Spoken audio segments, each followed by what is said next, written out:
All right, SML. We got a new restarted season or cycle, and you know what that means. We got a new restarted Bushwhacker Breakdown where everybody's on the table. So we might see some guys getting doubled up after they were last cycle. As usual, I got Dan with me. Dan, you ready to do this? Bomber, I got a lot of problems with you people, and I'm going to be airing them out and disappointments for so many different SML owners out there that are driving me nuts watching their gameplay, their roster moves, not stepping up when it matters. We got a new, fresh breath of life for some of these owners, and we're seeing some of the same nonsense as we saw back in Madden 22.1 or 0.15 or whatever this Madden is cycle we're on right now. But man, we got to jump right into this. I'm in a Festivus mood, and we're going to go right at it.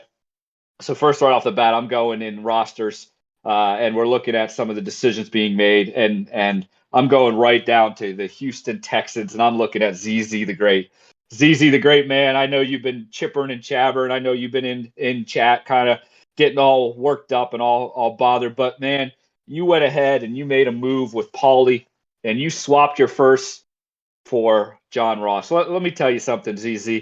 I know you're battling. I know you believe in yourself. I know you, but you got to be realistic, man. You've not done anything lately in the SML that would prove that your pick is going to be anything outside of a top 10, at best a top 15 pick. So what you're doing is you're betting somehow that what hasn't happened in maybe the last eight seasons is going to automatically happen this season. Now we're looking here 3 weeks in. Guess what your record is, ZZ? 0-3. Guess what Paulie's record is? 3-0. Right now, that potential first round pick that you swapped might end up being close to 20 pick difference, where you could get a stud to help out that Texans roster that's very thin. And you went ahead and you just swapped it for John Ross, who, again, can help you in some areas, but he's not going to be that stud that the Houston Texans need. So, ZZ, I got some grievances with you, and we're going to have to take this out. We're going to have to do some feats of strength, or we're going to have to do something because this is not acceptable, and you need to do better than that. All right, so I'm gonna go with my team for roster, and I don't think it's any surprise who it's gonna be.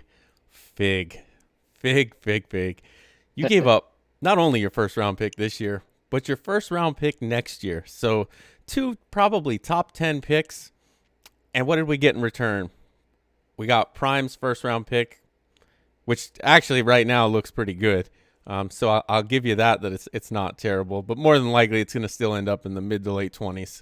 Um, you got Paris Campbell, a 24-year-old normal dev, 74 overall wide receiver. Quez Watkins, 75 overall, 23-year-old normal dev receiver. Both of these guys aren't going to be anywhere near what you could have got at a top 10 pick. Now I'll give you Watkins as at least being a little bit productive, but Campbell, 2 catches for 39 yards in 3 games. You give up a top 10 pick for 2 catches and 39 yards. That's just insane. This Patriots roster is not exactly loaded, and you could have gotten a lot better, or at least maybe give up something worse than a first round pick. Don't give up your first. You know that that's going to be in the top half of the draft. If you're gonna get rid of it, shop around. Let everybody know you're getting rid of the pick. Everybody in the league would be more than willing to take advantage of you and get that pick in return for something maybe a little bit better than Campbell and Watkins. I know you like the speed, but two top 10 picks. Like I said, at the very least, let everybody know you're moving that pick, and ideally, you could go after somebody a little better than Watkins and Campbell. That first should have been able to land you a guy like Hardman, Hollywood Brown, Curtis Samuel, DJ Chark, somebody that's already a star and going to get better, not Quez Watkins and Paris Campbell.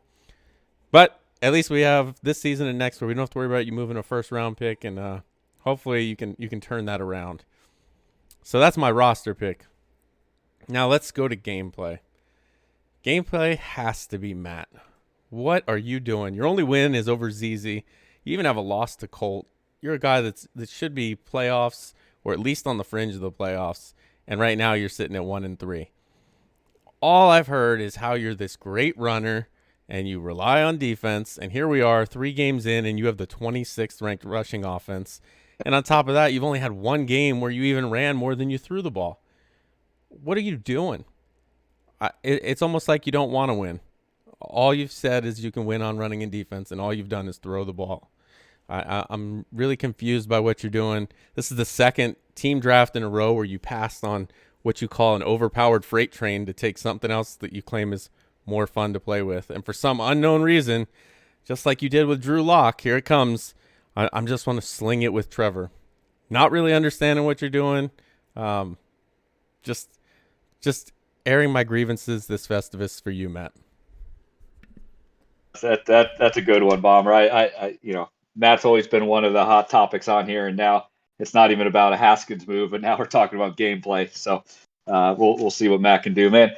Uh, I think we need to have a little bit of a moment of silence for this next one here, Bomber. On August 27th, 2013, the day that the GOAT was born in CFM, to December 20th, 2021, the day that the GOAT died. Let's just have a moment of silence. Because it was on this day, December 20th, 2021, that Mike FML, I can't even always say it right, came in and just slaughtered the GOAT. We've never really seen so far this cycle yet. I mean, Mike FML, who, according to my understanding, kind of putting two seasons together here, came into this game 1-14. That means out of the last 15 games, Mike had only won one game. And he comes in and he just demolishes prime time 007. You know what's interesting about 007? He threw 8 interceptions. So maybe he should change his name to prime time 0008 because he just threw 8 interceptions against Mike. I mean, it was just a comedy of errors, diving around, letting, I don't even know, Gaskins, I don't even know his name, some running back in Miami rush for like 150 some yards. He's throwing interceptions and pick six. I mean, it was just one of the worst games that I've ever seen anybody play, let alone someone that we used to call the GOAT. And I know SML is big on the narratives and we're big on the drama and we create all these things, but I do believe on December 20th, 2021, the GOAT has died. And so prime time, it was a good run. Congratulations on all your titles, but you just lost to Mike FML. And now you got to deal with the fact that you are below Mike FML. I'm sorry, but hey, I just watched the tape. I tell the truth. That's the truth. All right, well, we got to jump on to the blast here. Enough of some of this grievances, but I actually really enjoyed that one. I don't know if you could find the joy that was in my spirit on that one. That was a lot of fun.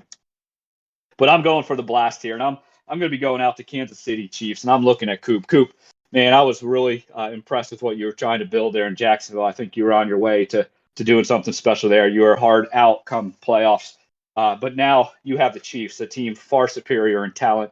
You got Mahomes, you got Kelsey, you've got Hill, you've got all this talent, and now I'm looking at your roster and I'm looking at your record, and you're 0-4.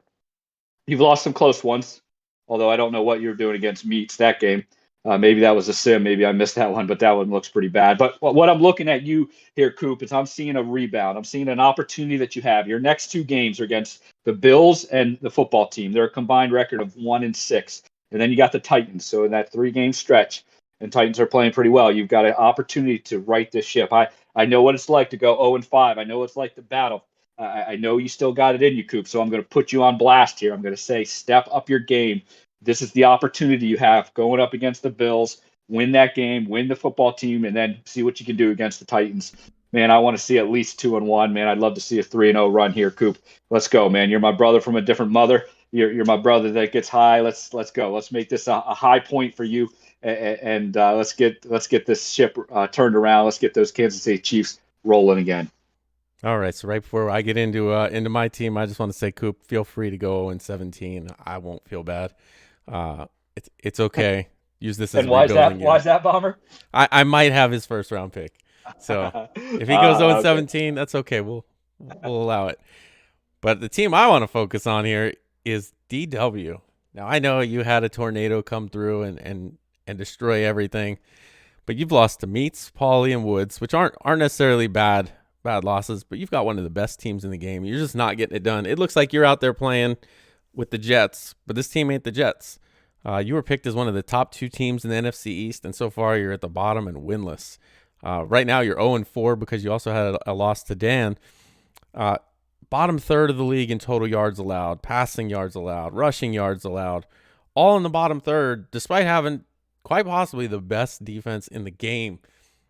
DW, you did better with the Jets. I don't know what's going on. Maybe you're just playing a little loose, thinking that the Washington team is going to just do everything for you. But maybe you got to turn around though, because before your game with Dan, you were at 3.3 yards per carry with Gibson. He's not Kareem Hunt. You can't run up the middle, but it looked like you got something turned around with Dan. So that's encouraging. But you got to get him the ball more and adapt your play style to fit the team. Don't try to force the Jets offense onto Washington. Now your next opponents aren't going to be the easiest. You've got Future and you've got Coop left. Got to see you get at least one of those, and hopefully it's against Future.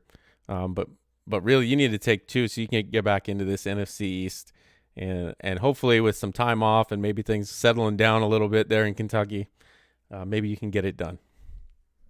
Hey man, I'm right with you with DW, man. He's got too much of a talent. He's got to step it up. So hopefully when we come back next week after Christmas, we'll see both Coop and we'll see DW start to be heroes of the SML and not be the zeros that they're showing right now. At least both of them in the win column. But hey guys, man, this is SML, man. We have a lot of fun out here. We have a good time in doing all this stuff. I just want to take this time, though, on a more serious note, just to wish everybody a Merry Christmas. No matter how you're celebrating, no matter how you're enjoying these holidays, I hope you get to enjoy them. Hope you get to have a lot of fun with your friends and your family. Just know that we care about everybody out here. Hope everyone's doing well. This is a family, it's a community. Even guys like Paulie and Dump, we even welcome you guys in too, because hey, someone in the world has to. So, man, we're just happy here and glad that you guys are part of everything. Hopefully, you don't take this too serious, but Prime, yeah, you definitely need to take this serious because that was a beatdown that you just had against Mike. So, hey, everyone, Merry Christmas and hope you have a happy holidays, Bomber. I'm glad to do this with you, man, and hopefully we'll be able to do this all year round and no more glitches coming up. Yeah, absolutely. It'd be nice to continue on with this cycle instead of restarting every two, but we'll see. Well, hey, we started again. I'm sure we'll have the same guys right back here at the start again because That's right. no matter how much you take them out, they're still the same people. All right. So with that, this is Bushwhacker Breakdown. Everybody have a Merry Christmas and a Happy New Year.